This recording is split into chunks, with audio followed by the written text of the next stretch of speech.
नमस्कार अभिवादन। म आज लाइभमा उपस्थित भएको छु। विशेष गरेर धरान उपमहानगरपालिकामा आज जे दृश्य देखा परेको छ यसले हामीलाई साध्यै दुखी बनाएको छ। धरान 16 को ग्याबिङ वालसँग सम्बन्धित विषयवस्तुको बारेमा अहिले व्यापक चर्चा छ। धरान 16 मा जो श्रमदाताहरूले श्रम गरेर गरेको काम छ, श्रमदाता र श्रम गर्नेहरूप्रति म उच्च सम्मान व्यक्त गर्न चाहन्छु। वास्तवमा म पनि श्रमिकै छोरा हो, त श्रम प्रति म उच्च सम्मान पनि व्यक्त गर्न चाहन्छु। तर आज जुन ढङ्गले बाहिर प्रचार गर्न खोजिएको छ, श्रमलाई अवैध श्रमलाई अवैध घोषणा गर्यो भनेर मैले त्यो कहिले गरेको पनि छैन, गर्दा पनि गर्दिनँ। र अर्को कुरो, श्रमदाताले गरेको काम देखाएर नगरपालिकाको पैसा निकास गर्ने जुन कार्य गर्न खोजिएको छ त्यसप्रति मेरो असहमति हो, विमति हो। र जहाँ श्रम भएको छ ती श्रमहरूप्रति उच्च सम्मान व्यक्त गर्छु, श्रमदाताहरूप्रति उच्च सम्मान व्यक्त गर्दछु। र 16 नम्बरमा भएको कामको सन्दर्भमा तपाईँलाई के भन्न चाहन्छु भन्दा, त्यो काम श्रमदाताले अगाडि गरिसकेका थिए।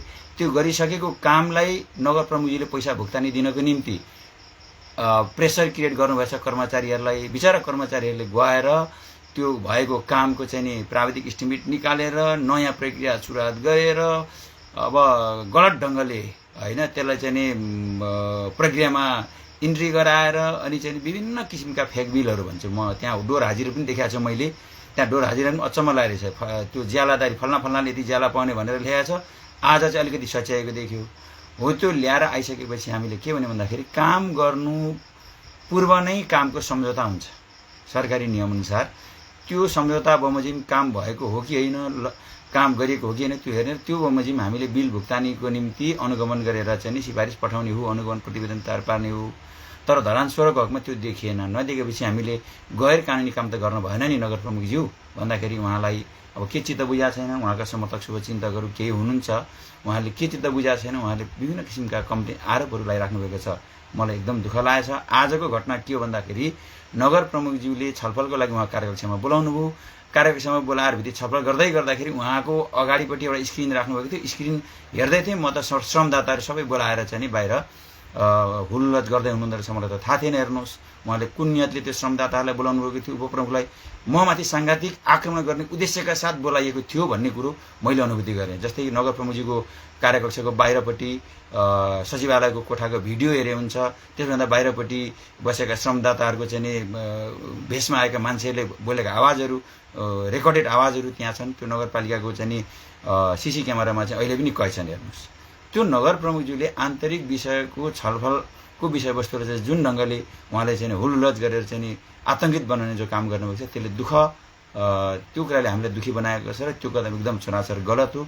नगर प्रमुखज्यूले उपप्रमुखलाई कुटाउनको निम्ति मान्छे बोलाउने कार्यकक्षमा, उहाँकै कार्यकक्षमा बोलाएर त्यो किसिमको जुन हरकत गर्नुभएको छ त्यसले एकदम दुखी बनाएको छ। र फेरि पनि म भन्छु, श्रमदाताहरूप्रति उच्च सम्मान छ, श्रमप्रति उच्च सम्मान छ, श्रमबाट निर्माण भएका संरचनाहरूप्रति सम्मान व्यक्त गर्न चाहन्छु। तर श्रमबाट बनेका कुराहरूलाई चाहिँ मैले इन्भ्यालिड गर्ने म कुनै व्यक्ति होइन।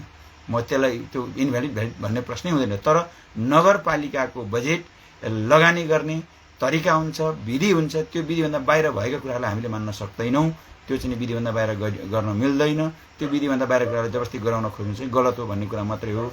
र अहिले नगर प्रमुखजीले धरान 16 को हकमा चाहिँ जुन 7-8 लाख पैसा निकासाको निम्ति जुन किसिमको दबाब सिर्जना गर्नुभएको छ त्यो गैर कानुनी हो।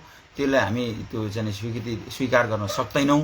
अब त्यसबारे मैले धेरै बोलिनँ। र फेरि पनि म भन्छु, धरानवासी आमा बुवा दाजुभाइ दिदीबहिनीहरू, आज नगर प्रमुखज्यूले उहाँको कार्यकक्षमा बोलाएर हामीसँग छलफल गर्दै गर्दा उहाँले जुन बाहिरबाट जुन मान्छेहरू बोलाएर जुन हुलुलज गर्न खोज्नुभयो र म माथि साङ्घातिक हमला गराउने जुन प्रयास गर्नुभयो यसले असाध्यै दुखी बनाएको छ। नगरपालिका नियम कानुन विधिबाट चल्छ।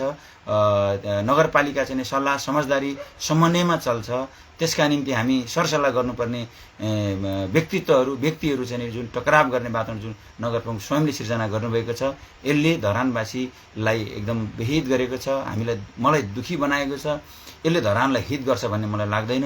र फेरि पनि म आग्रह गर्न चाहन्छु, उहाँ नगर प्रमुख भएको हैसियतबाट त्यो जिम्मेदारी पुरा गर्दै सबैलाई जोडेर लानुको साटो उहाँले चाहिँ द्वन्द्व सिर्जना गर्ने, उहाँले कसैलाई आक्षेप लगाएर चाहिँ आफू शुद्ध हुने कामहरू गरिराख्नु भएको छ। त्यसप्रति मलाई एकदम दुःख लागेको छ। र फेरि पनि म धरानवासी आमा बुवा दाजुभाइ दिदीबहिनीहरूलाई आजको घटनाको बारेमा तपाईँलाई भन्न चाहन्छु, नगर प्रमुखज्यूले धरान सोह्रमा लगाएको जाली ग्याबिनको चाहिँ पैसा भुक्तानी गराउनको निम्ति उहाँको कार्यकक्षमा चाहिँ दबाब दिन बोलाउनु भएको थियो। त्यहाँ कर्मचारीहरूको विषय पनि थियो।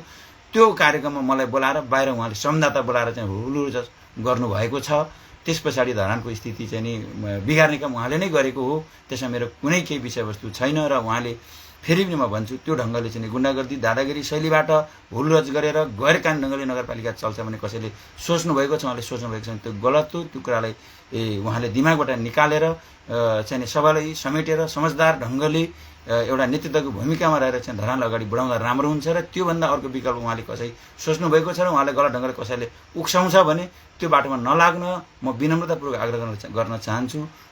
र फेरि पनि तपाईँलाई भन्छु, डोर हाजिर धरान उपमहानगरपालिकाको योजना शाखामा धरान 16 को श्रमदाता हरूले श्रम गर्ने व्यक्तिहरूको डोर हाजिर यहाँ आएको छ। त्यो डोर हाजिरमा उहाँले दिने हाजिर गर्नुभएको थियो कि थिएन मलाई थाहा भएन। उहाँहरूले पाउने पारिश्रमिक त्यहाँ लेखिएको छ, त्यो लेखिएको थियो। अहिले पछि आएर चाहिँ नि पछाडि एउटा कैफियतमा लेखिएको छ। त्यहाँ सबै कुराहरू छन्। मलाई अचम्म लागिरहेछ, श्रम गरेको पैसा श्रमदाताले त माग्नु भएको छैन नि मेयर साहब, होइन? श्रमदाताहरूले गर्नुभएको श्रमको मूल्य त मागेको होइन होला, होइन? अर्को कुरो, त्यो काम गर्नु पूर्व नगरपालिकाको प्रक्रिया नपुर्याई तपाईँले जो गर्नुभएको छ, अब उहाँले मुखादेश तोगादेशबाट त्यो ढङ्गले नगरपालिका चल्न सक्दैन, चल्न दिनु हुँदैन, चल्दैन।